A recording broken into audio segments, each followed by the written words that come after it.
siapapun murtadin, termasuk Dek Fatima. Kalau dengar ucapan-ucapan gila kayak begini nggak usah dibawa di hati ya. Nah, itu yang saya bilang, teman-teman murtadin, jalan terus, jalan terus.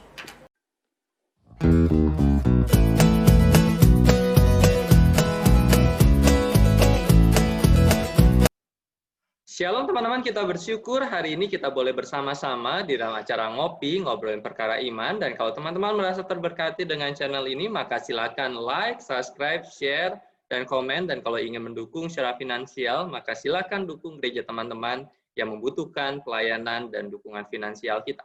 Teman-teman, hari ini kita akan membahas tentang sebuah kata yang cukup viral beberapa waktu ini berkaitan dengan satu kata, yaitu murtadin. Dan kalau kita bicara tentang murtadin, maka ini identik dengan orang-orang yang sudah keluar dari agama sebelumnya dan kemudian menjadi percaya, menjadi Kristen. Tetapi pertanyaannya sekarang adalah, apakah kata murtadin itu adalah kata yang memang kata kekristenan? Apakah di dalam Alkitab itu mengenal kata murtadin, yaitu orang-orang yang pernah murtad dan kemudian menjadi percaya pada Kristus? Kalau kita melihat di dalam Alkitab, maka sesungguhnya istilah untuk siapapun dari agama apapun sebelumnya, maka orang itu tidak pernah disebut sebagai murtadin. Tetapi ada istilah yang sangat-sangat familiar, yaitu Kristianos. Kristianos menggunakan atau punya arti yaitu serdadu-serdadu Kristus, rumah tangga Kristus, pendukung-pendukung Kristus, atau menjadi serupa dengan Kristus atau Kristus kecil. Dan kalau kita lihat di dalam Alkitab, misalkan kata Kristanos ini atau Kristen muncul sebanyak 3 kali setidaknya. Yaitu di dalam Kisah Para Rasul pasal yang ke-11, ayat yang ke-26, dikatakan di sana, mereka tinggal bersama-sama dengan jemaat itu 1 tahun lamanya, sambil mengajar banyak orang. Di Antiokhia lah murid-murid itu untuk pertama kalinya disebut Kristen. Jadi istilah Kristen pertama kali muncul di Antiokhia. Kenapa? Karena hidup mereka seperti Kristus. Karena itu mereka disebut sebagai Kristus-Kristus kecil atau Kristen. Dan istilah ini pertama kali bukan istilah yang membanggakan, tetapi disebut sebagai Kristen, tetapi ini adalah istilah ejekan dari orang-orang di sana.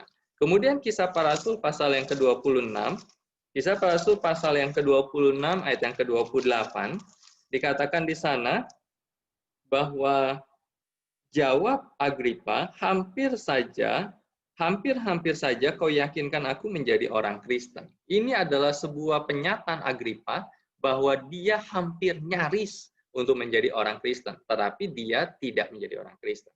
Kemudian di dalam 1 Petrus pasal yang ke-4 ayat yang ke-16, 1 Petrus pasal yang ke-4 ayat yang ke-16 dikatakan di sana, tetapi jika ia menderita sebagai orang Kristen, maka janganlah ia malu, melainkan hendaklah ia memuliakan Allah dalam nama Kristus itu. Jadi ketika kita melihat bagian ini, maka kita bisa berkata bahwa baik orang yang sebelumnya agama apapun, dia dari agama apapun, dari kepercayaan apapun, ketika dia percaya pada Kristus, maka sebutan dia hanya satu, yaitu menjadi orang Kristen, menjadi anak-anak Tuhan, menjadi orang yang diselamatkan oleh Tuhan, menjadi para pewaris kerajaan Tuhan. Bukan istilahnya yaitu murtadin.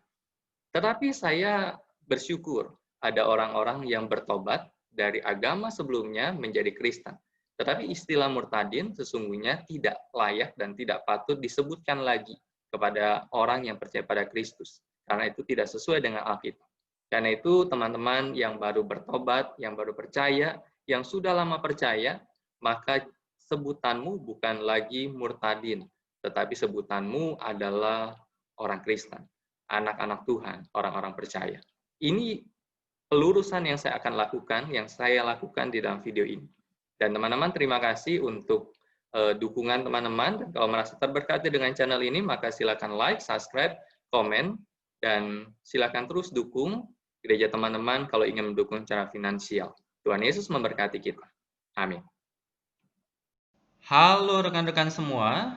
Terima kasih sudah menonton video ini. Jangan lupa untuk subscribe, like, dan share. Tuhan Yesus memberkati.